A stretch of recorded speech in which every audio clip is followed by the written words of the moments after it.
The second Game Boy Nostalgia Trip episode starts with a classic space shoot-'em-up that was exclusive for the Nintendo consoles, Burai Fighter. Although the game doesn't really differ in any notable way on the two Game Boy consoles, the original Game Boy conversion was titled Burai Fighter Deluxe, and the Game Boy Color version's original Japanese title was Burai Fighter Color, but outside of Japan you can find it as Space Marauder. I got to know this game through my friend SJ, who had the first Game Boy I had ever seen, but I don't remember having played Burai Fighter Deluxe more than maybe once or twice on the aforementioned Game Boy. Although it can't be considered much more than your average automatically side-scrolling middle-of-the-road space shooter, what struck me as intriguing about this game was how the player character moves around in the 8 cardinal directions. And you can also shoot in different directions than the one you move towards. The game also has some secret passages that scroll in different ways, with 7 stages and a hidden difficulty level that needs to be unlocked. It's an unusually fair shooter game, since it also features a password system. Apart from all that, there's not that much to tell what you can't expect from any side-scrolling space shooter since Gradius, or Nemesis if you prefer. It's like a slightly enhanced version of Capcom's 1988 game Forgotten Worlds, with the main advantage of it not being an arcade original. For me, the platformer that really represented Game Boy at its best was not one of the Mario franchise, but the debut appearance of a character with no discerning features, since his appearance was reportedly only a placeholder for something more elaborate. Of course, the character is now very well known and goes by the name of Kirby, and his first appearance was Kirby's Dream Land. The key element to all the Kirby games is his or her ability to inhale objects and creatures to occasionally gain their powers, if such are to be gained. And what I mean by his or her is that originally Kirby's gender was undisclosed, but has been given a male identity for the English-speaking world, but who cares really? And while we're at it, Kirby is supposed to be pink, but while the original Game Boy itself is pretty much unable to show colors, something must have gotten lost in translation when the North American marketing department did the cover art. Or maybe pink is not masculine enough? Whatever. Anyway, the amount of special powers Kirby can wield gives you enough variety to last throughout the game and hook for an entire franchise. The variety of special powers is not quite as wide and well represented in Kirby's Dream Land as they are in the next game in the franchise on the NES, but you get a fair bit of signature Kirby stuff happening on the Game Boy original as well.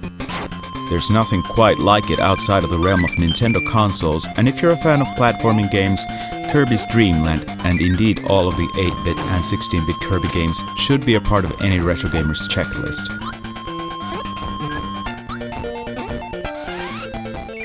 Next we have a Taito arcade classic, a variation of which I actually played a lot more on the Commodore 64, but this was the first official port of Kicks that I ever played.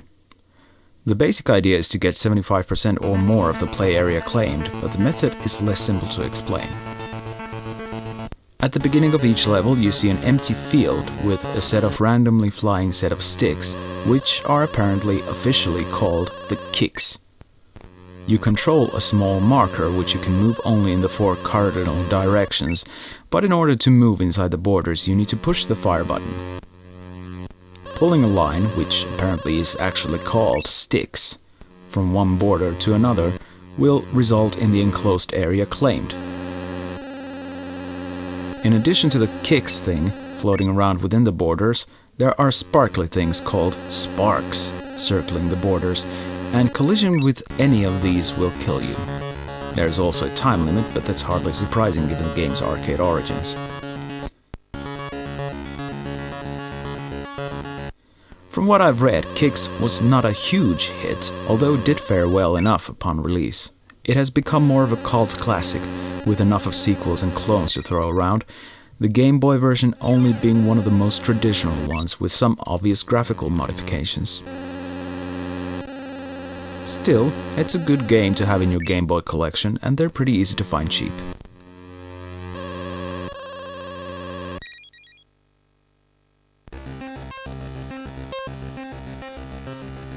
Perhaps a strange addition to the list here, but Mario's Picross.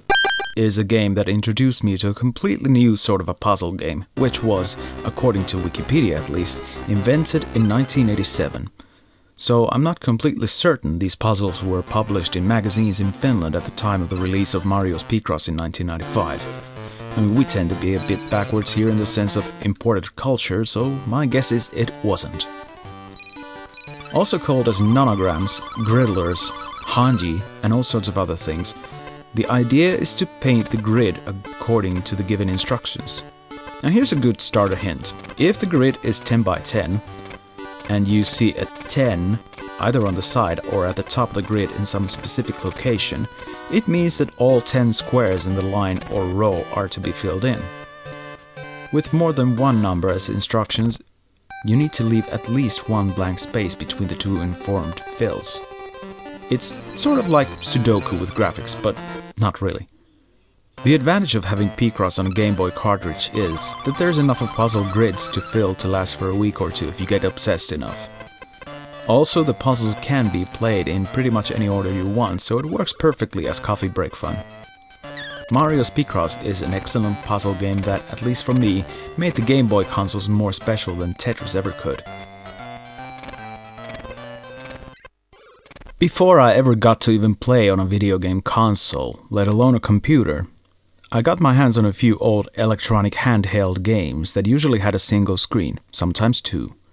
I still have my original Game & Watch Donkey Kong Jr. in my collection, thanks to my brother who had kept it safe for almost 2 decades before donating it into my retro gaming collection. My obsession with handheld games hasn't gone too badly overboard, largely thanks to the vast amount of emulated versions of some of the big titles available, and even more largely thanks to their current ridiculous prices. So I'm happy with collecting the Game & Watch Gallery series of cartridges for the Game Boy consoles, of which I currently own 3 out of 5. The first one was actually called Game Boy Gallery, and it didn't get properly licensed, so you don't get the original graphics for the included games. Also, it features 5 games: Ball, Vermin, Flagman, Manhole, and Cement Factory, but has no additional content like the rest of the series.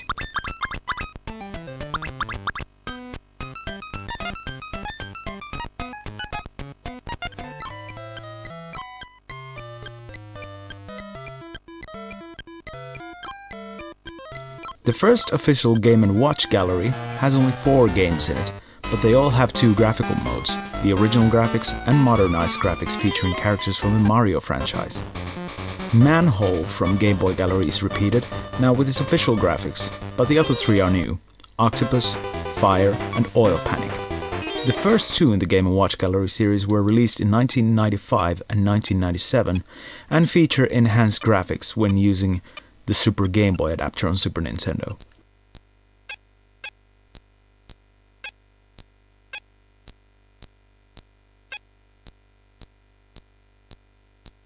The next 2 Game & Watch Gallery titles were made primarily for the Game Boy Color, but were still compatible with the original Game Boy, and because of it, they're also playable on Super Game Boy.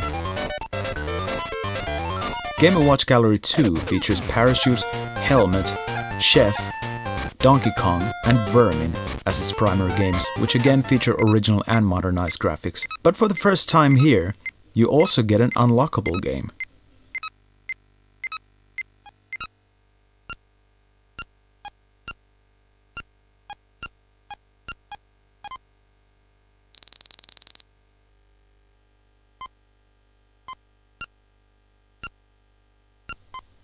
Game & Watch Gallery 3 continues in the same form as Gallery 2, this time the primary games being Egg, Greenhouse, Turtle Bridge, Mario Brothers, and Donkey Kong Jr. However, there are now 6 unlockable games, including Donkey Kong 2, which is one of my all-time favorite Game & Watch titles.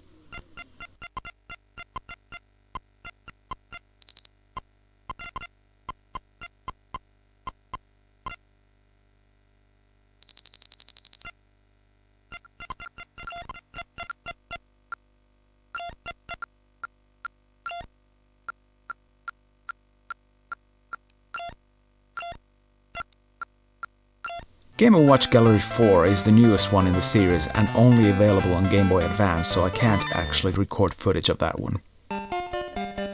All in all, it's a pretty good collection of classic Game & Watch titles spread on a few Game Boy cartridges, which is both convenient and addicting in a way that a Game & Watch game in its original form could never be due to the battery save function. If you're an old-timer in the gaming world like myself, this series is a must-have, unless you're ready to pay ridiculous amounts of units off your local currency.